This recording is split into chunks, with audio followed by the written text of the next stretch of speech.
Hello दोस्तों, मैं हूं राहुल जजोरिया। इस पूरी सीरीज में हम बात करने वाले हैं 21 ऐसे यूनिवर्सल लॉ के बारे में जो आपकी ज़िंदगी बदल कर रख देंगे। इस सीरीज का ये अध्याय नंबर 2 है, law of cause and effect, यानी कि लॉ ऑफ कर्मा। हम आज बात कर रहे हैं कर्मों के 12 नियम के बारे में। अपने कर्मों के महत्व को जानिए और अपने सफलता के मार्ग को खोल लीजिए।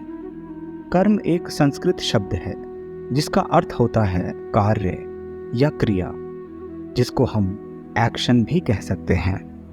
पर कर्म शब्द अपने आप में रहस्यों से भरा हुआ है। कर्म के सिद्धांतों को सदियों से हिंदू और बौद्ध धर्म में बहुत गंभीरता से लिया गया है और अब दूसरे धर्मों में भी इसके ऊपर चर्चा हो रही है, क्योंकि ये बहुत ज़रूरी है।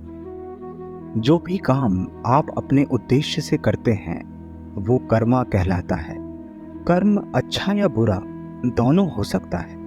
आपके कर्म के अनुसार कर्म अपना स्वभाव दिखाता है।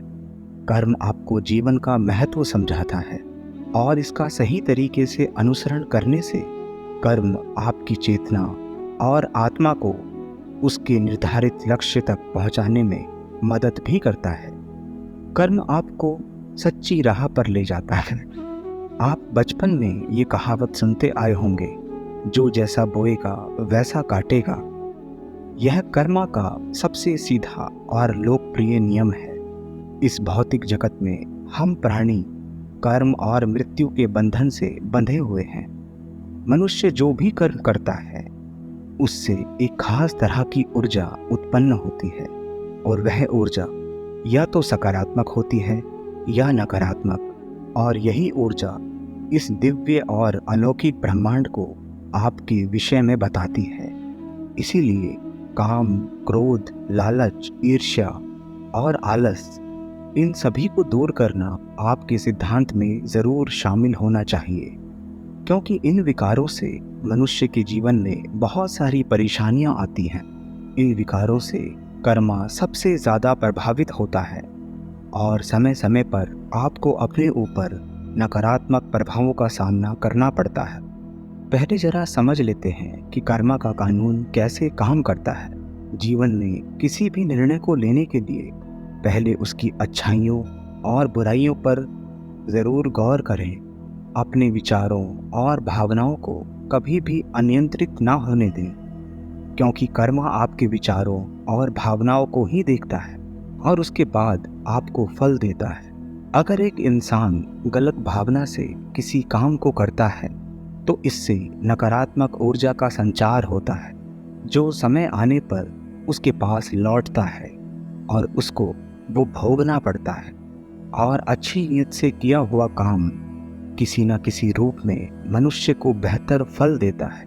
कई बार जब मनुष्य के विचार और भावनाएं दोनों ही नेक होते हैं और इसके बावजूद भी समस्याओं का सामना करना पड़ता है, तब उसका मनोबल नीचे गिरने लगता है।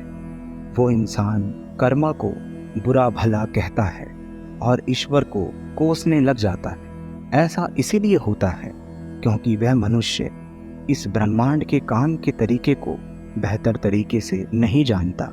असल में यह ब्रह्मांड आपके विचारों से परे आपके लिए चीज़ों को बेहतर कर रहा होता है।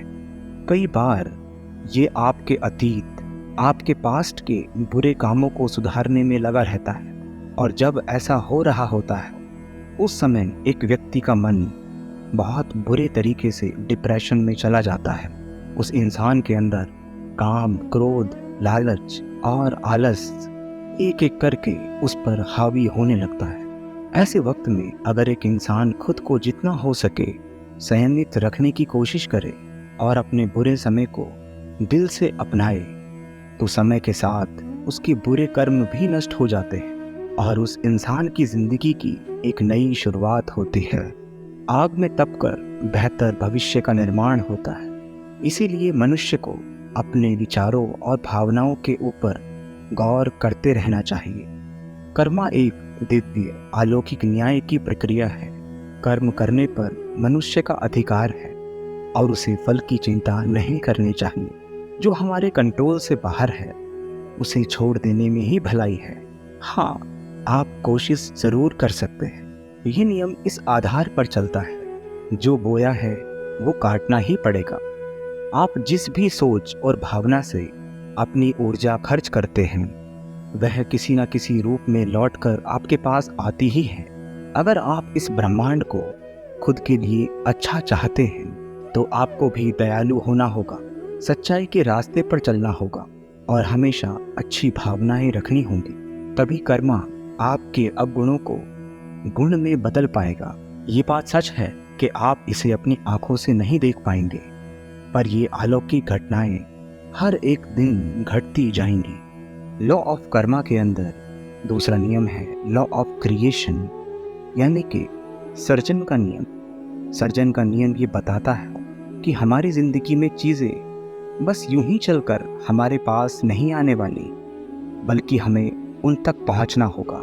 ब्रह्मांड के नियमों के दायरे में रहकर अपनी आवश्यकता के अनुसार माहौल का निर्माण करना, यही सर्जनता का नियम है, ताकि आप वो सब कुछ हासिल कर सकें जिसकी आप कामना करते हैं। लॉ ऑफ कर्मा का तीसरा नियम कहता है, एक इंसान को अपने जीवन में आने वाली सभी परिस्थितियों का सम्मान और स्वागत करना चाहिए। यह उसके पुराने कर्मों का ही नतीजा है, जिसे वो अब वर्तमान में अनुभव कर रहा होता है।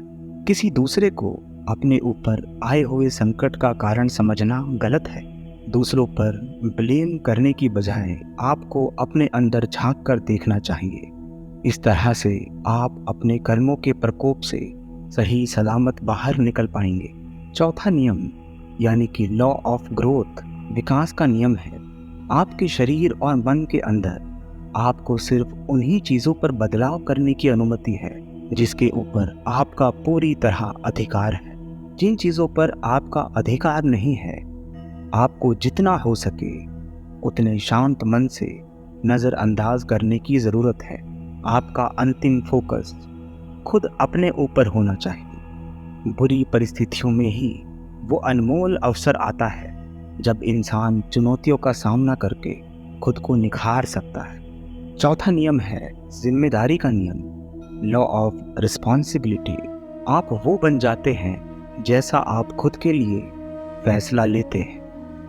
आपका फैसला आपके वर्तमान और भविष्य को हर तरह से प्रभावित करता है। इसलिए मन के विचारों को हमेशा कंट्रोल में रखें। अपने प्रेजेंट में ज़्यादा से ज़्यादा हो सके तो प्रेम के भाव से अपने पल बिताएं, क्योंकि जैसा आप सोचते हैं, कर्मा आपको समय आने पर किसी न किसी रूप में उसका फल देगा। एक इंसान की जिम्मेदारी यही है कि वह कर्मा के नियमों का पालन करे और अपनी जिम्मेदारियों को निभाए। एक मनुष्य जिस भी काम में जुड़ा है उसे सच्चे हृदय से निभाए और कर्मा के नियमों के प्रति सम्मान प्रकट करे। कनेक्शन का नियम हमें ये समझाता है कि हम सभी के भूतकाल और वर्तमान और भविष्य सभी एक दूसरे से जुड़े हैं। हमारा बीता हुआ कल हमारी आज की दशा तय करता है और इसी तरह वर्तमान हमारे भविष्य का दिशा निर्देश करती है। यही है कनेक्शन का कानून। अपने वर्तमान को बेहतर बनाकर मनुष्य अपना आने वाला समय अच्छा बना सकता है। फोकस का नियम, एक साथ कई चीज़ों पर फोकस करना आपकी कार्य क्षमता को बुरी तरह से प्रभावित करता है और आपकी ऊर्जा को कम कर देता है।